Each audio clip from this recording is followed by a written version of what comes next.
And as it's heating up outside, it has us talking about heat-related illnesses. It's what's going around. A new segment we will be doing every Monday, talking to local doctors like yourself, about what they're seeing, how to keep your family one step ahead and healthy. So joining me now to talk about heat-related illnesses, Dr. Jaime Snarski, Assistant Medical Director of the Emergency Department at Palm Beach Gardens Medical Center. Such a timely topic today. What are you seeing? You're right in the middle of it. What are you seeing in your ER?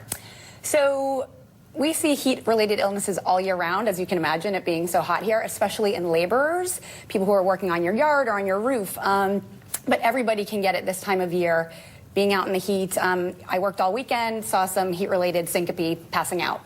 We hear the terms thrown around all the time, too. What's the difference between heat-related, heat exhaustion and heat stroke?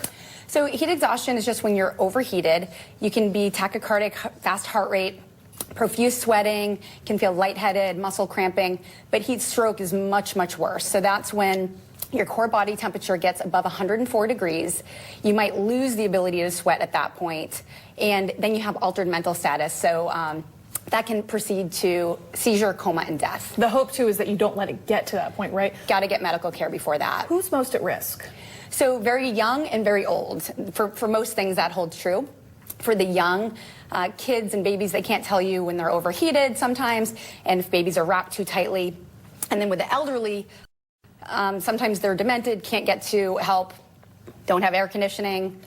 How do you know when you should be managing at home, managing the symptoms, and when it's time to go to the hospital now? Anytime there are mental status changes, confusion, get to the hospital right away, or if the core body temperature is above 104. Biggest mistake you see with heat-related illness?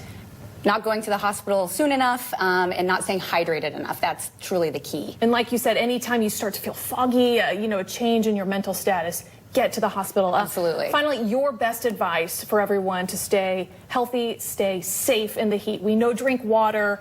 What else should people know? Loose-fitting Clothing, stay out of the sun in the peak hours of 10 to 2. Really 10 to 4 in Florida because we're so hot here. Stay hydrated, like you said.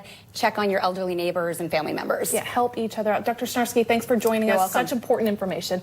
Matt, back to you.